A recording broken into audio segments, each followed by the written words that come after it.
एक बार ये जो चोर लुटेरों के पैसे विदेशी बैंकों में जमा है ना, उतने भी हम रुपये ले आए ना, तो भी हिंदुस्तान के एक एक गरीब आदमी को मुफ्त में 15-20 लाख रुपए यूं ही मिल जाएगा। हेलो दोस्तों, आपका improve learning with Aditya channel में बहुत बहुत स्वागत है। दोस्तों, जैसा कि आपको दिखाई दे रहा होगा, 17 सितंबर राष्ट्रीय बेरोजगार दिवस। वैसे तो आज नरेंद्र मोदी जी का जन्मदिन है, लेकिन देश में ऐसी बेरोजगार की समस्या उत्पन्न हो गई है कि अब इस दिवस को छात्रों के द्वारा ये राष्ट्रीय बेरोजगार दिवस के रूप में मनाया जाना निश्चित हुआ है। और इसके अलावा दोस्तों, अगर मैं अपने उत्तर प्रदेश की बात करूं, तो वहाँ पे अभी हाल ही में जितनी भी बी कैटेगरी या सी कैटेगरी की जितनी भी जॉब है, उसके लिए जो वहाँ के मुख्यमंत्री हैं योगी आदित्यनाथ जी, उन्होंने संविदा पे लोगों को रखने की योजना बनाई। अर्थात कि आपको 5 साल तक संविदा पे रखा जाएगा। उसके बाद अगर आपका परफॉर्मेंस अच्छा रहा तो ही आप आगे सरकारी या नियमित होने के लिए योग्य होंगे। अब आप बस इतना समझ लीजिए कि अगर आप एक टीचर बनना चाहते हैं तो आपको पहले टेट, फिर सुपर टेट और शायद अब ये इंटरव्यू भी इसमें इंक्लूड करने वाले हैं। तो इतना सब कुछ पास करके अगर आप वहाँ तक पहुँचते हैं तो फिर उसके बाद आपको 5 साल के लिए, आप समझ लीजिए कि आपका फिर से टेस्ट स्टार्ट है। आपको 5 साल के लिए संविदा पर रखा जाएगा, हर 6 महीने पे टेस्ट लिया जाएगा और उसमें भी 60% आपका होगा तो ठीक है, नहीं तो आपको नौकरी से निकाल दिया जाएगा। मतलब कि आप 5 साल तक एक संविदा पे काम करके भी आपकी नौकरी निश्चित नहीं है, आपको हटाया जा सकता है। इसके अलावा दोस्तों, किसी तरह की जॉब, चाहे टीचर की जॉब हो, चाहे यूपी पुलिस हो, कोई सी भी जॉब, अभी जो जॉब की भर्ती प्रक्रिया है उसे संपन्न नहीं कराए हैं। पिछले काफ़ी टाइम से चाहे लेखपाल हुआ, चाहे यूपी पुलिस की भर्ती के बस बताया जा रहा है कि बस वैकेंसी निकलने वाली है, लेकिन वैकेंसी आ नहीं रही है, बच्चे तैयारी कर रहे हैं। इसके अलावा अब इन्होंने नया शगुफा इसमें जोड़ दिया है कि जो ये ग्रुप सी और ग्रुप बी वाले हैं, उन्हें 5 साल के लिए संविदा पे रखा जाएगा। वैकेंसी तो कोई पूरी होती नहीं है, लेकिन इनके नए नए फरमान आते रहते हैं। इन्होंने अपने पूरे कार्यकाल में एक काम किया है, वो काम ये है, स्थानों के नाम बदलने में बहुत आगे हैं। इन्होंने बनारस जो रेलवे स्टेशन था उसको बदल के दीनदयाल उपाध्याय कर दिया, इलाहाबाद का नाम बदल के इन्होंने प्रयागराज कर दिया। तो इतने सारे काम किए, लेकिन एम्प्लॉयमेंट के क्षेत्र में उत्तर प्रदेश के मुख्यमंत्री जी ने कुछ भी काम नहीं किया है। इस गवर्नमेंट में जितनी ज़्यादा छात्रों की उपेक्षा हुई है, अर्थात जितनी ज़्यादा बेरोजगारी की समस्या पैदा हुई है, जिसकी वजह से ही छात्र जो हैं वो ये सारे आंदोलन करने के लिए बाध्य हुए हैं। तो इसलिए जो 17 सितंबर है उसे हम बेरोजगार दिवस के रूप में मनाने का प्रयास कर रहे हैं, जिससे कि सरकार अपनी नीतियों में बदलाव करे और पहले एम्प्लॉयमेंट दे, उसके बाद अपना कोई नया फरमान सुनाए। इसको देखते हुए ही देश भर के छात्रों ने आज राष्ट्रीय बेरोजगार दिवस के रूप में मनाया और सरकार के खिलाफ प्रदर्शन किया और अपनी मांगों से सरकार को अवगत कराया। आगे आप वीडियो में देख सकते हैं, ये इलाहाबाद के छात्र हैं जिन्होंने वहाँ पर प्रदर्शन किए हैं।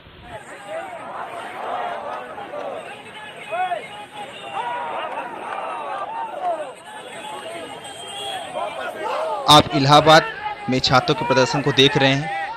युवा जो हैं वो क्षेत्र में उतर गए हैं और वो सरकार के खिलाफ प्रदर्शन कर रहे हैं और अपनी मांगों से सरकार को अवगत करा रहे हैं। वहाँ का प्रशासन भी छात्रों को आश्वासन दिया है कि जो उनकी मांग है सरकार तक पहुँचा दी गई है। अब वे शांति से जाके अपने अपने घरों पे लौट जाएं और सरकार उस पर विचार करेगी। लेकिन हमें यहीं पे नहीं रुकना है, हमें अपनी मांग को जारी रखना है। और जब तक सरकार अपनी जो मुगलनामा जो फरमान है उसे वापस नहीं लेती है और छात्रों के हित में कोई कदम नहीं उठाती है, ये मांग ऐसी ही जारी रहेगी। सरकार अपने सभी भाषणों में युवाओं का नाम लेती है। युवाओं का देश है भारत। भारत की जनसंख्या 66% युवा है, जो हमारे देश की ताकत है। तो ये देश की ताकत तो तभी बनेंगे ना जब उन्हें रोज़गार मिलेगा। वे जितनी मेहनत कर रहे हैं उसके हिसाब से वैकेंसी निकालो, वो परीक्षा की तैयारी कर रहे हैं तो उन्हें एग्ज़ाम दो। एग्ज़ाम में भी किसी तरह की धांधली नहीं होनी चाहिए। ये सारी चीज़ें सरकार ध्यान देगी तो किसी भी तरीके का कोई भी मतलब नहीं होता ये आंदोलन करने का। अब आप एग्ज़ाम नहीं करवा रहे हैं, किसी तरह का जो वैकेंसी है उसे क्लियर नहीं करवा रहे हैं, उसके बाद नई नई चीज़ें आप जोड़ दे रहे हैं कि 5 साल आपको संविदा पे काम करना है। क्यों करना है? उसके पहले भी तो जो छात्र हैं वो एग्ज़ाम पास करके वहाँ जा रहे हैं। आप ये बोल रहे हैं कि जो सरकारी खजाना है उस पर थोड़ा भार कम होगा, तो सरकारी खजाने पे भार कम होगा तो उसके लिए आप जो छात्र हैं जो इतना मेहनत करके वहाँ तक पहुँचे हैं, आप उन्हें संविदा पे रखिए। ये तो छात्रों और युवाओं के साथ सरासर अन्याय है, जिसके विरुद्ध में छात्र जो प्रदर्शन कर रहे हैं। उम्मीद है कि जो सरकार है वो जल्दी जागेगी और ये आंदोलन बहुत बड़ा नहीं होगा और सरकार अपने फैसले पर पुनर्विचार करेगी।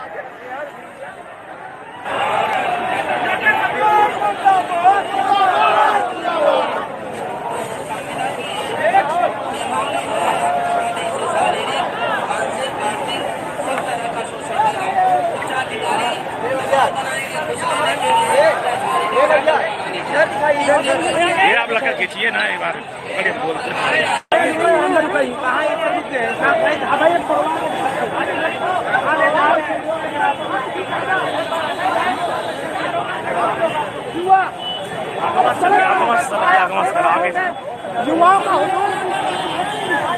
युवाओं का हुजूम निकल चुका है, बवाल होने वाला है। इस भर्ती प्रक्रिया में जबरदस्त अभी तक का उछाल देखने को मिल रहा है। लड़कों ने हजारों की संख्या में रैली निकाल लिए हैं।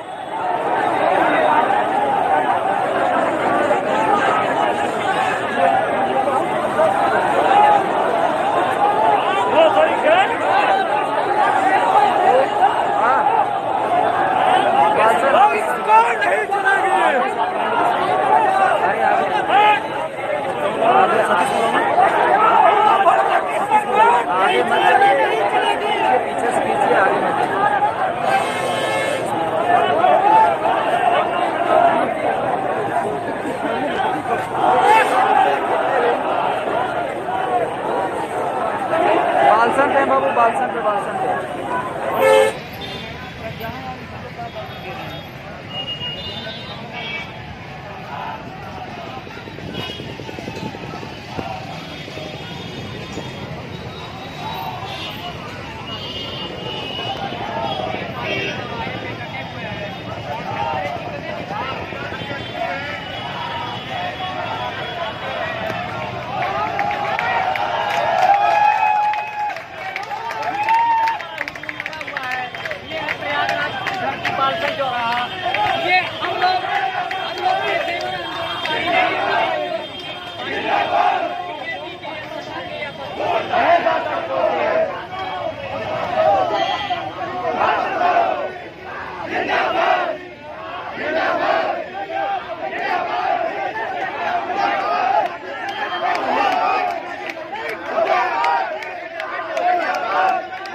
आज 17 तारीख को तुम बर्थडे मनाओगे।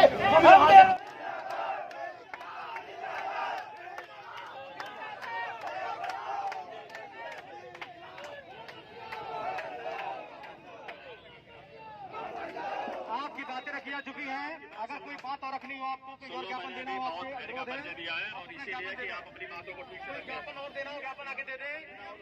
बार बार आपको हो चुका है, आपका ज्ञापन हो चुका है, आपका ज्ञापन हो चुका है, आपका ज्ञापन हो चुका है, आपका ज्ञापन हो चुका है। मास्क लगाओ बेटा, मास्क लगाओ बेटा, मास्क लगा लो।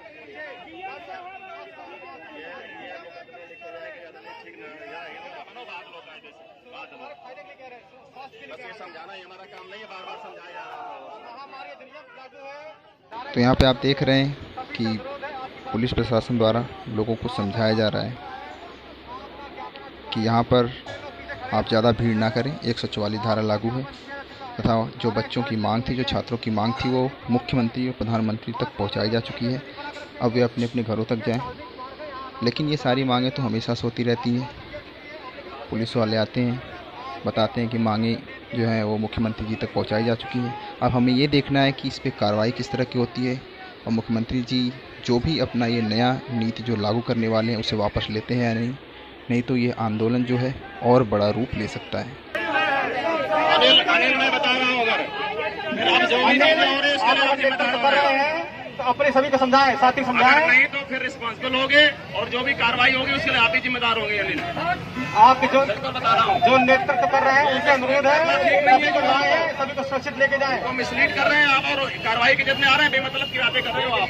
अनिल आपसे मैं अनुरोध कर रहा हूँ, सभी छात्र हैं, पढ़ने वाले छात्र हैं, सभी छात्र पढ़ने वाले हैं, सबसे अनुरोध है, आपका ज्ञापन हो चुका है, आपकी बातें रखी जा चुकी हैं, आपकी बातें रखी जा चुकी हैं, धारा 140 लगी जा चुकी है, आपने जो बातें की हैं उसका माध्यम ज्ञापन के माध्यम से